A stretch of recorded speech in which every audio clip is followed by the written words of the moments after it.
Oke, ini kami keberatan, tolong dicatat. Apa maksud pertanyaan ini? Bapak kan keberatan dengan kehadiran saya. Kalau Bapak masih menanyakan kepada saya, apa gunanya jawaban saya? Bapak kan keberatan. Saya jelek-jelek begini sudah sering hadir di persidangan Bapak. Jadi kalau keberatan, ya saya juga otomatis keberatan untuk menjawab. Baik, pertanyaan saya lanjutkan kembali. Tadi saudara mengatakan berdasarkan CV dan rekam jejak saudara sudah ratusan kali menganalisa foto ya. Nah, kaitan ini masih kaitannya dengan pemeriksaan di Mabes Polri karena saya khusus untuk pertanyaan-pertanyaan ini adalah fokus terhadap gugatan CLS. Jadi inti dari gugatan ini kami tanyakan kepada saudara, apakah saudara selama proses gelar perkara khusus dan sebagainya pernah diperlihatkan berita acara pemeriksaan laboratorium forensik Mabes Polri? Tidak pernah. Tidak pernah. Tidak pernah. Satu-satunya yang pernah diperlihatkan baru pada tanggal 15 Desember. 15 Desember. Di Polda Metro Jaya. Di Polda Metro Jaya. Itu pun yang disebut-sebut ijazah asli. Ya. Tapi saya masih tetap meragukan karena itu endorse-nya dan watermark-nya printing. Ya. Kemudian ada berita acara penyitaan yang ditulis tanggal 23 Juli tahun 2025. Pertanyaan saya selanjutnya itu ditunggu oleh bangsa Indonesia. Saudara kan beberapa kali hadir di Polda maupun Mabes Polri dan saudara mendengar atau pernah membaca bahwa telah dilakukan penyitaan sekitar 700 dokumen. Saya pernah mendengar. Ya. Ada sekitar 709 dokumen. Ya. Tapi hanya mendengar. Pertanyaan saya selanjutnya, tadi kan saudara mengatakan 709 dokumen. Betul. Apakah di antara 709 itu satu pernah diperlihatkan kepada saudara? Belum ada satupun yang pernah diperlihatkan. Belum pernah diperlihatkan kepada saudara. Saudara kan ahli ya, artinya duduk di kursi, di depan hakim, di depan penggugat, depan jaksa, depan siapapun itu pernah. Ya, saya ingin tanya, kaitannya dengan 709 alat bukti itu, menurut pendapat saudara sebagai ahli, bagaimana yang sebenarnya menguji bukti forensik dalam kapasitas keahlian saudara itu? Apakah cukup cerita 709 ini benar ataukah harus dibawa ke persidangan menurut ahli? Sangat tidak cukup kalau hanya dinarasikan. Terus? Harus dibawa ke persidangan dan bahkan sebelumnya diuji. Seperti yang saya melakukan pada ijazah nomor 115 Pronojiwo, 116 almarhum Hari Mulyono, 117 Trimurti Ningsih. Jadi diuji dulu masing-masing otentifikasinya. Saya tidak perlu kemudian pertanyakan langsung karena itu masing-masing Pronojiwo itu mengupload sendiri. Orang yang mengupload sendiri ijazahnya sendiri, masa kita bantah?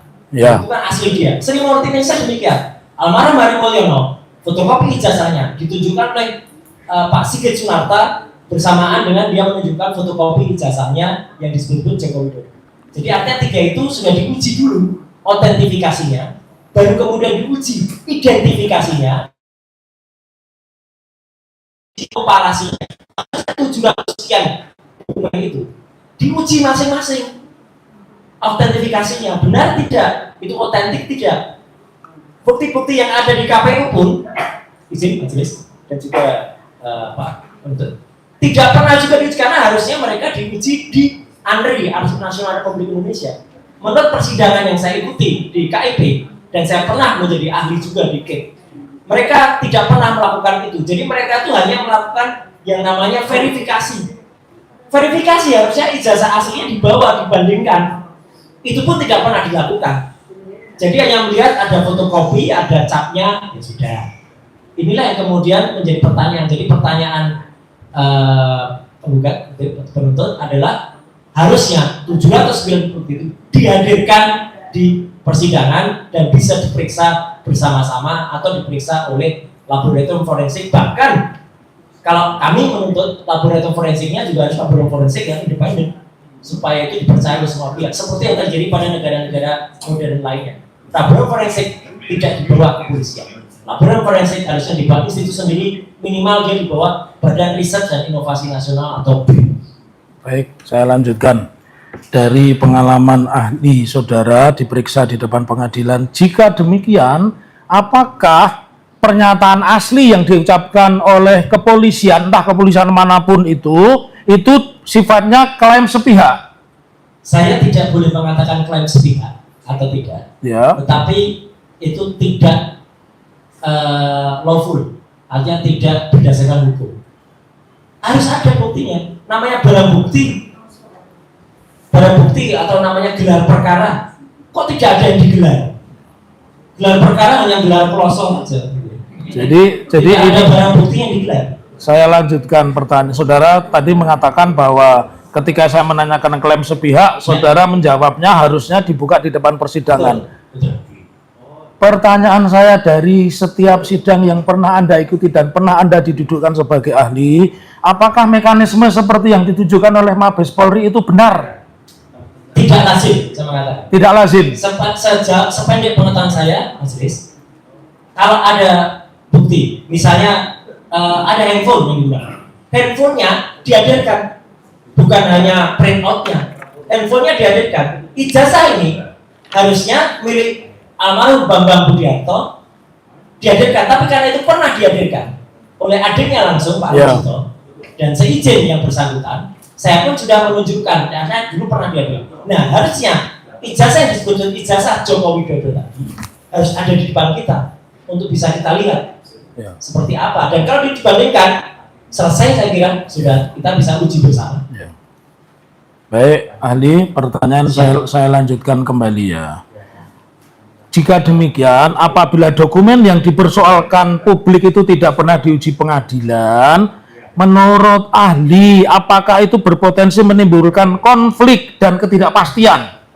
Saya hanya bisa menjawab secara teknologi. Ya, secara kapasitas ilmu Anda saja. Artinya dokumen itu tidak bisa diverifikasi, tidak bisa diidentifikasi, bahkan tidak bisa diautentifikasi. Artinya itu tidak bisa dipastikan. Sebuah dokumen yang tidak bisa dipastikan pasti akan menimbulkan persepsi yang berbeda-beda, dan itu memang di luar ranah pendapat. Ya, karena Anda seorang ahli, ketika Anda dihadapkan pada satu bukti yang seperti itu, Anda mengatakan apakah itu layak disebut bukti? Kalau buktinya tidak dihadirkan, dan saya selaku ahli yang dihadirkan, saya akan menolak untuk memeriksa. Mana ini buktinya? Kalau buktinya tidak ada, tidak boleh. Dan itu yang kemudian saya lakukan juga. Sebelum saya mendapatkan download gambar dari Dian Sandi Utama yang berbahasa berwarna, saya juga tidak berani meriksa fotokopi hitam putih, apalagi terlibat yang ditujukan, meskipun itu meledekkan. Tapi karena kualitas adalah bukan kualitas untuk diteliti, kita nggak. Dian Sandi sudah mengatakan itu adalah asli. Dan pada pemberitaan selanjutnya dia pergi ke Solo, ke sini, dan minta izin kepada katanya yang punya ijazah itu, dan yang punya ijazah mengatakan ya itu memang ijazah saya. Baik, ahli, ini untuk membuka keahlian saudara dan rasa penasaran, apakah saudara pernah di depan sidang ini diminta untuk menguji ini sebuah bukti ini asli dan tidak asli, atau apakah saudara pernah melakukan itu? Kasus ini? Kasus yang lain? Oh, kasus yang lain selalu. Ya. Selalu ada buktinya, bahkan selalu ada digital evidence ya, karena undang-undang ITE di pasal 5 ayat 1. Bukti digital itu bukan hanya print out.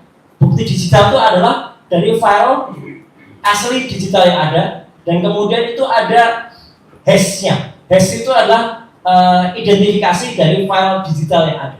Jadi kapasitas Anda ketika Anda diminta untuk menguji, berarti barang yang diuji yang asli atau tidak asli dihadapkan di depan saudara. Dihadapkan sehingga kita bisa menguji yang asli dibandingkan yang tidak asli. Hasilnya adalah satu asli, satu tidak asli, atau tidak asli dua-duanya. Nah, kenapa saya tanya itu?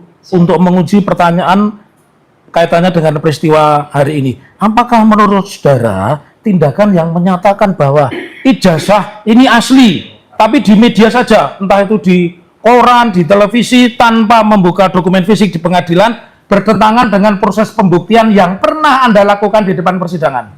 Sangat tidak lazim dan itu bertentangan. Bertentangan. Baik, ya. Terus pertanyaan saya selanjutnya, ya. apakah saudara tadi kan mengatakan bahwa yang namanya pemeriksaan ya di depan pengadilan, dan saya menguji membandingkan antara yang asli dan tidak asli, dan apa yang dilakukan oleh Mabes Polri Anda menyatakan tidak lazim. Pertanyaan saya selanjutnya, ya, kalau ada sebuah peristiwa ijazah, ya, menurut ahli, saudara pernah meneliti ijazah belum? Kasus ijazah palsu begitu? Orang memiliki ijazah palsu saja jarang yang ada. Ya. Kemudian saya lebih banyak menguji memang foto. Ini adalah kasus ijazah yang saya teliti untuk pertama kali. Ya, baik. Kaitannya dengan membandingkan, Anda kan meneliti foto dan sebagainya. Apakah metodenya, maaf, ya, sebelum nanti jadi salah arti kan. Tapi metode yang digunakan sama, karena sama-sama barang digital, sama-sama gambar, ya, sama-sama picture. Software-nya juga sama. Nah, pertanyaan saya mau mengarah ke situ. Ya. Kalau tadi saudara mengatakan bahwa foto A, foto B diujinya depan sidang, ya, apakah untuk menguji ijazah itu juga ijazah yang asli dan ijazah yang palsu dan sebagainya, ijazah seri 1, 2, 3, 4, 6 juga harus dihadirkan di depan sidang? Itu pertanyaan saya. Harus dihadirkan. Harus dihadirkan di depan sidang. Ya. Jika demikian, selama saudara mengikuti, saudara kan diundang di televisi itu sudah puluhan, mungkin ratusan kali, dan saudara dihadirkan di Mabes Polri, entah dalam kapasitas diperiksa atau tidak, ya, dengan keahlian saudara, apakah pernah saudara mendapatkan informasi tentang ijazah asli Pak Presiden ke-7? Tidak, satu-satu yang kami pernah diperlihatkan dan disebut-sebut, kami quote and quote, ya, mau ditunjukkan, dipaksakan kalau itu ijazahnya hanya pada tanggal 15 Desember 2025 yang lalu pada gelar perkara khusus di Polda Metro Jaya. ya. Selain itu tidak pernah ada sosok ijazah yang ditampilkan. Jadi karena saudara ahli, saudara boleh berpendapat. Ya. Menurut pendapat saudara, apakah keabsahan ijazah Presiden ke-7 Joko Widodo itu harus diuji langsung di depan pengadilan, bukan hanya narasi? Pendapat Anda? Harus diuji di depan pengadilan dengan ahli yang independen, ya. Jadi makanya dalam kasus yang lain silahkan hadirkan ahli yang independen, tapi ahli yang benar-benar tidak di bawah pengaruh dari institusi manapun yang terlibat langsung atau pihak yang ada di dalam kasus itu. Pertanyaan saya yang terakhir dari kami, saya tidak tahu dari rekan kami, apakah selama ini di forum apapun, ya, sengketa tentang satu kelompok yang mengatakan ijazah itu asli, satu kelompok yang mengatakan itu ijazah asli, pernah diuji di persidangan dan diselesaikan oleh negara? Sepanjang saya tahu, memang kasus-kasus itu pernah melibatkan sahabat saya yang sudah almarhum, ya, Omar waktu itu diselesaikan dan memang terbukti kalau di sidang. Demikian juga yang barusan terjadi pada gubernur atau bupati, ya, Bangka Belitung gitu. Wakil gubernur. Ya. Itu juga diuji di sidang dan artinya memang terbukti ijazahnya yang dihadirkan itu palsu, ya harus dihadirkan. Yang terakhir kaitannya dengan perkara ini, tolong didengarkan baik-baik pertanyaan saya. Apakah selama ini sengketa ijazah Presiden ke-7 Pak Joko Widodo pernah dibuktikan di depan persidangan? Itu saja pertanyaan saya. Belum pernah mendengar. Terima kasih. Cukup yang beri kesempatan pada tergugat. Terima kasih yang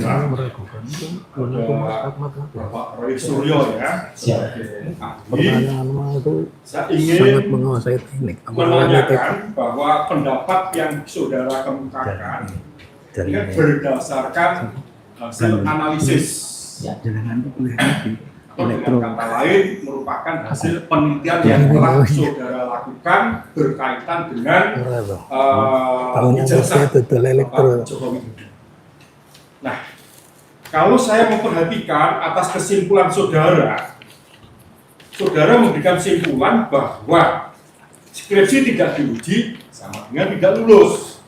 Dengan demikian ijazah 99,9% adalah palsu. Nah, pertanyaan saya, sebelum saudara memberikan konklusi atau simpulan bahwa Pak Jokowi tidak diuji terkait dengan skripsi sebagaimana yang pernah ditampilkan ketika saudara berkunjung di Fakultas Kehutanan, apakah saudara pernah untuk melakukan wawancara terhadap dekan Fakultas Kehutanan terkait dengan adanya skripsi yang telah dibuat oleh Pak Jokowi yang menurut apa saudara lihat terdapat adanya ruang kosong yang tanpa tanda tangan itu? Apakah hal itu pernah saudara melakukan wawancara terhadap dekan Fakultas Kehutanan atau siapa yang punya otoritas untuk memberikan jawaban atas persoalan tersebut? Ini fakta. Silakan saudara ambil. Ini fakta. Terima kasih sebelumnya tergugat. Izin majelis, saya baru pertama kali ini mengalami, karena saya sudah ratusan kali mengalami sebagai ahli, dan hanya beberapa di antaranya pihak yang tergugat atau pihak yang penuntut umum. Kalau sependek pengetahuan saya, kalau yang bersangkutan menyatakan keberatan atas kehadiran saya, dan kemudian memberikan contoh kepada majelis, oke, ini kami keberatan, tolong dicatat. Apa maksud pertanyaan ini? Bapak kan keberatan dengan kehadiran saya. Kalau Bapak masih menanyakan kepada saya, apa gunanya jawaban saya? Bapak kan keberatan. Saya jelek-jelek begini sudah sering hadir di persidangan, Bapak. Jadi kalau keberatan, ya saya juga otomatis keberatan untuk menjawab. Terima kasih. Baik yang mulia, karena ahli tidak Menjawab. bersedia untuk menjawab atas pertanyaan yang kami sampaikan, maka kami pun tidak akan menyampaikan pertanyaan atau minta pendapat, melainkan kami tetap menolak atas kehadiran ahli dan menyatakan menolak atas segala keterangan yang disampaikan di persidangan. Terima kasih yang mulia. Disampaikan kesimpulan. Baik. Saudara adalah berupa penelitian. Baik.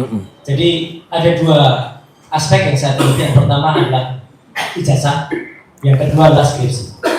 Sebagaimana saya jelaskan, skripsi saya pegang primary evidence, bukti primer langsung dari Prof. Pening Udasworo waktu itu dan juga dari Dr. Ari Sujito di 2109 tanggal 15. Untuk ijazah, memang hanya berdasarkan kepada upload Diansa, dan ini ditegaskan langsung oleh kuasa hukum Bapak Jokowi, yaitu Pak Rifai.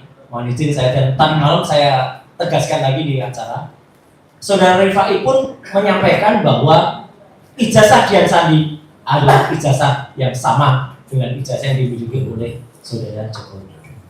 Dan Dian Sandi pun juga sudah sehari setelah posting itu dia minta izin kepada Jokowi, dan pada pemberitaan jelas betul media mainstream yang saya kutip, bukan media biasa. Jokowi juga mengatakan ya itu ijazah saya. Jadi artinya dengan pengakuan itu, dan berkali-kali saya buktikan ketika kasus foto mantan Presiden Abdurrahman Wahid yang saya periksa adalah juga klise analog. Tapi artinya setelah itu saya proses namanya AND, converter, analog to digital converter. Akhirnya analisis saya lakukan secara digital. Jadi sekarang, sebagaimana kesaksian juga Profesor Tono Saksono, yang namanya alat bukti cukup dibaca digitalnya, sehingga kita bisa melakukan proses pemeriksaan. Saya gunakan analogi yang lain, ya. Misalnya kita memeriksa seorang ibu yang kemudian memeriksa kandungan. Kalau dulu dokter, kebetulan saya punya, jadi saya sah mengatakan ini majelis, karena saya bergelar magister juga saya prokes, ya. Itu dokter bisa memeriksa untuk seorang yang hamil. Kalau dulu dengan stetoskop dia hanya menggunakan KLK, sekarang dengan yang namanya USG, ultrasonografi. Ultrasonografi adalah digital.